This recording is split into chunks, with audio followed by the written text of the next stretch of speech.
Demand చేయొచ్చు అనే భావన ప్రతి ప్రొఫెషన్లో ఉంటుంది. అలా మీ ప్రొఫెషన్లో మీరు అది తెలుసుకున్నారా? మీ గురించి మీ వర్త్ ఎంత, వాల్యూ ఎంత? నాకు నా లక్షణాల్లో ఇంకోటి ఏంటంటే, ఎంత అని అడగను ఎప్పుడు. డేట్స్ ఏమిటి, వేషం ఏమిటి, అంతే తప్ప ఎంత ఇస్తావు బేరమాట అబ్బే అంత కాబట్టి చేయను. ఇంతవరకు డబ్బులు అన్న ఆస్పెక్ట్ వల్ల తిరస్కరించిన వేషం లేదు. కొంతమంది ఇవ్వలేకపోవచ్చు. ఆ రోజుల్లో 15,000 20,000 ఇవ్వడం అంటే గొప్ప మాట. ఇట్స్ ఇన్ 70s కదా. అంత ఇచ్చేవారు సార్? 15,000 నేను తీసుకున్న పెద్ద రెమ్యూనరేషన్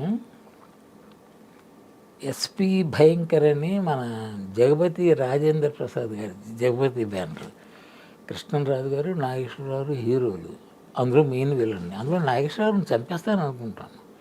అయ్యో అంటే చాపకన నీళ్ళ వెళ్ళే విలన్ అవి కాదు. దానికి నేను తీసుకున్న రెమ్యూనరేషన్ ది హైయెస్ట్ రెమ్యూనరేషన్ అది. 15,000 ఆ రోజుల్లో 15,000 అప్పుడు 1000 కింద ఉండేది కాదు ఆ రెమ్యూనరేషన్. రోజువారీ ఇది కాదు. ఇప్పుడు డైలీస్ వచ్చాయి రోజుకింత అని. అప్పుడు డైలీ లేదు. ఎస్వి భయంకర్ for some days we were in Vizag, విశాఖపట్నంలో. షూటింగ్ అవుతుంటుంది, నాకు పని లేకపోయినా కూర్చోవడం. ఇప్పుడు పని లేకపోతే కూర్చోవడం అవ్వదు. తీసుకెళ్ళాడంటే రోజుకి 5,000 పడిపోవడం, వాడు తిరిగి పో అన్నంతవరకు. అప్పుడు అది కాదు రెమ్యూనరేషన్, కన్సాలిడేటెడ్ ఇంత, రోల్కి ఇంత, అంతే రోల్కి ఇంత. హ్యాపీ అమ్మా. అప్పుడు రోజులు అవి, ఇప్పుడు రోజులు ఇవి, అంతే కదా. అంతే కదా సార్. అలా రజనీకాంత్ గారితో మీకున్న అనుబంధం రామారావు గారితో, నాగేశ్వరరావు గారితో అప్పుడు రజనీకాంత్ ఎలా వచ్చిందంటే, వాడు ఒక రకంగా అలా ఉండేవాడు. ఎన్నడా రజనీ అన్న దీనిలో ఉండేవాడు. వీళ్ళని వెళ్ళేసరికి పెద్ద హీరోలు నాగేశ్వరరావు కానీ రామారావు గారు కానీ. అయితే రామారావు గారు నాగేశ్వరరావు గారు అదొక, నేను ఇండస్ట్రీలోకి రావడానికి కారణం నాగేశ్వరరావు గారే. అవును, నిలబడ్డానికి కారణం అంటే ఇంక వెళ్ళిపోదాం దండం పెట్టి ఇండస్ట్రీకి, దీని ధర ఎక్కడ కనిపించట్లేదు అనుకున్న రోజుల్లో ఆయన ఇచ్చిన చేయూతాయి. దాంతో చిన్న ధైర్యం వచ్చింది, పర్వాలేదని. నేను మొట్టమొదటి కెమెరా ముందు నిలబడింది ఆయన వల్లే. అవును, ఆ రకంగా I'm so grateful to Akkineni Nageswara Rao గారు. అబ్బబ్బా, ఆయన ఒకడమ్మా ఏదో ఆయన హెల్ప్ చేయడం చాలా తక్కువ అంటారు. అలాంటిది మరి ఎందుకు నాకు అంటే, నేను యాక్టర్ని చూడగానే నాలో నట లక్షణాలు ఏవైనా కనిపించి ఉంటాయి అనుకుంటున్నాను. లేకపోతే ఎందుకు చేయాలి ఆయన? అవును, in no way I'm connected to him. మామూలు ఆయన హోటల్ సవేరాలో దిగేవాడు. ఎక్కడ మద్రాసులో. అక్కడికి వెళ్ళి దండం పెట్టి అందరూ ఏంటి విషయం ఎవరినో అన్నట్టు చూసాడు. బాగుంది. అలా కలిసిన మనిషికి ఆయన ఇంత సాయం చేయడం గొప్ప. ఆయన మాట వల్ల నేను 4 ఎన్నో సినిమాలు చేశాను హైదరాబాద్. ఆ తర్వాత ఆయనే అన్నారు, నీకు Hyderabad is not right place, ఇక్కడ నా సినిమాలు తప్ప ఉండవు. అవును, go to Madras, industry is there అన్నాడు. సో దాంతో అప్పుడు కొత్తగా పెళ్ళయింది నాకు. పెళ్ళని సంకనేసుకు వెళ్ళిపోయి. అరేంజ్ మ్యారేజేనా సార్?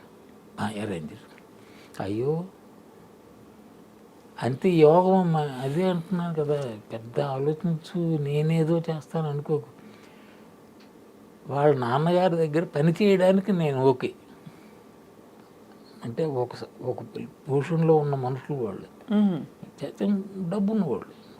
ఆ రోజుల్లో ఒక అంబాసిడర్, ఒక ఫియట్ ఉండేవంటే you can imagine. Raleigh cycle కొనుక్కుంటేనే ఇలా చూసి వెళ్తారు. అంత ఇదిలో వాళ్ళకి 2 కార్లు ఉండేవి. అంత పెద్ద ఫ్యామిలీ. మరి ఎందుకు?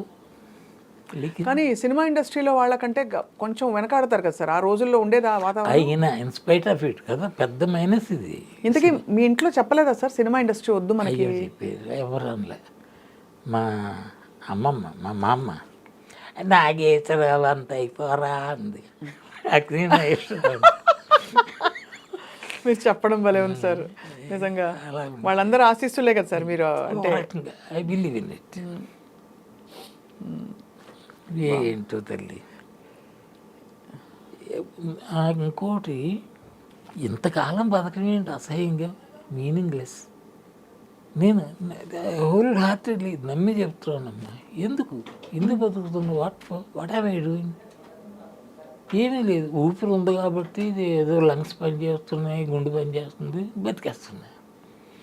70s తర్వాత బతకడం కొంచెం నేరం అన్న ఉద్దేశం. అలా అంటే మీరు అన్ని దేవుడికి వదిలిపెట్టినప్పుడు ఇది కూడా వదిలేదు. అందుకే లేకపోతే సూసైడ్ చేసుకోవచ్చు కదా, చేతిలో చాలా చచ్చిపోవడం సేపు. అంటే అర్థమైంది అదే, బహుశా అంటే ఇంకా కారణం ఏదో ఉంది. మీరు అదే అంటారు, రే అకారణంగా ఎవ్వడు ఊపిరి తీసుకోవడం ఏదో ఉంటుంది. ఇప్పుడు రేపు ఇటు ఏదో వస్తుంది నేను అనుకుంటున్నాను. ఇప్పుడు సెల్చి తగిలించుకొని హిమాలయస్ పోవడమే మిగిలి. మీకు సాధన మీరు చేయాలనే కోరిక మీకు ఉంది కాబట్టి.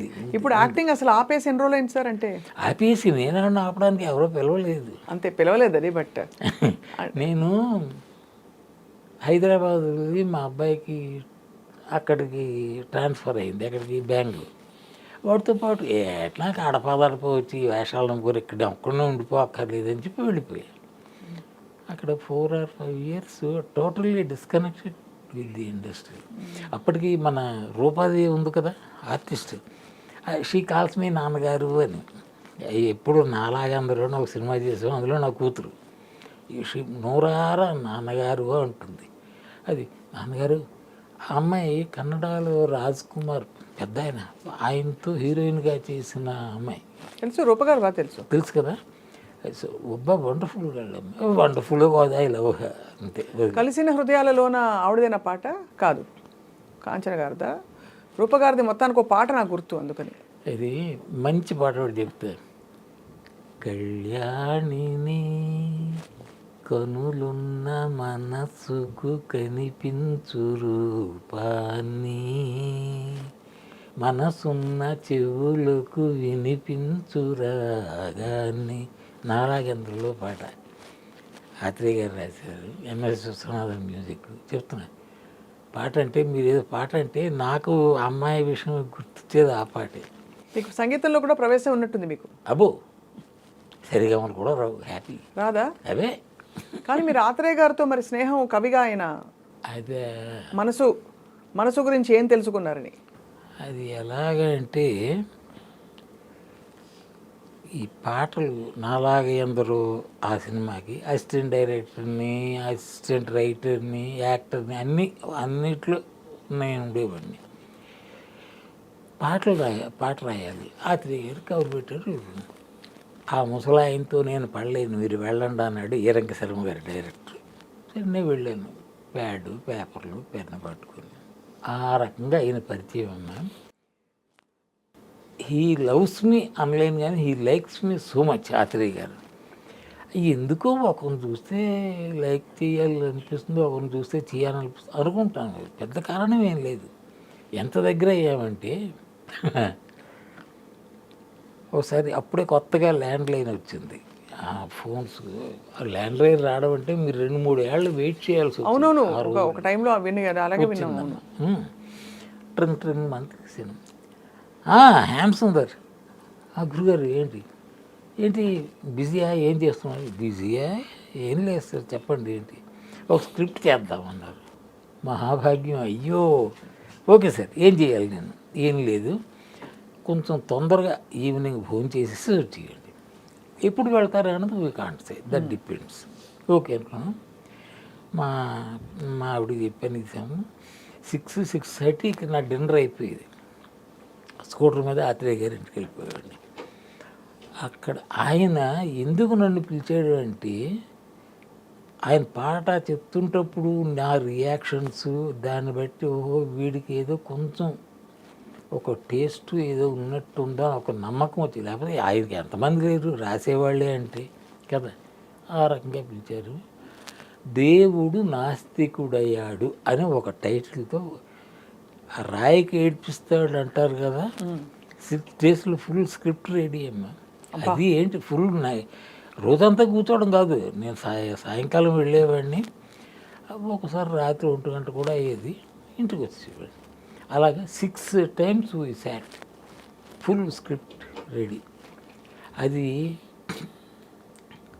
అప్పటికి శంకరాభరణం వచ్చింది. కృష్ణరాజు గారు ఏదో ఒక పెద్ద నామాలతో వాడితో ఒక వేషం ఉందన్న, సక్సెస్ అయింది. కొంచెం భీకరమైన వేషం అలాంటిది ఏదో. ఇందులో ఒక ఆలయ పూజారి వేషం, ఆ దానికి కొంచెం పోలికలు ఉన్న వేషం ఇందులో ఉంది. నేను రాజుగారికి చెప్పా ఒకసారి, రాజుగారు చాలా నాకు ఎంత నచ్చిందో ఆ స్క్రిప్ట్, ఆయన ఉంది సార్ ఆత్రేయ గారు అలాగే అన్నాడు. ఫోన్ చేశాడు. చేస్తే ఆత్రేయ గారు అయ్యో ఒక 10 రోజుల క్రితం ఇప్పుడు మన బాలచంద్ర గారు తీసుకున్నారు, 25,000 అడ్వాన్స్ పంపించేసి ఇదే స్క్రిప్ట్ ఉందట అది ఇవ్వండి అన్నాడు. బాలచంద్ర అడిగితే ఎవరినో అంటారు, బంగారం కదా, ఇచ్చాడు అంతే. చక్కగా ఆ సీట్ మీద వేసుకొని కూర్చున్నాడు, ఏం చేయలేదు అంత. అలాగే ఆయన దగ్గర ఎన్ని ఉన్నాయో స్క్రిప్ట్స్ బాలచంద్ర గారి దగ్గర. చాలా మంచి కథ, మంచి ఇది ఉందంటే హీ బైస్, హీ పర్చేజెస్. ఆయన నాకు కావాలే కదంటే డబ్బులు కూడా అడగరు, ఇచ్చేస్తారు. బాలచంద్ర చేతిలో పడ్డం కంటే భాగ్యం ఉంది కదా, అంతే కదా అలాంటిదమ్మా.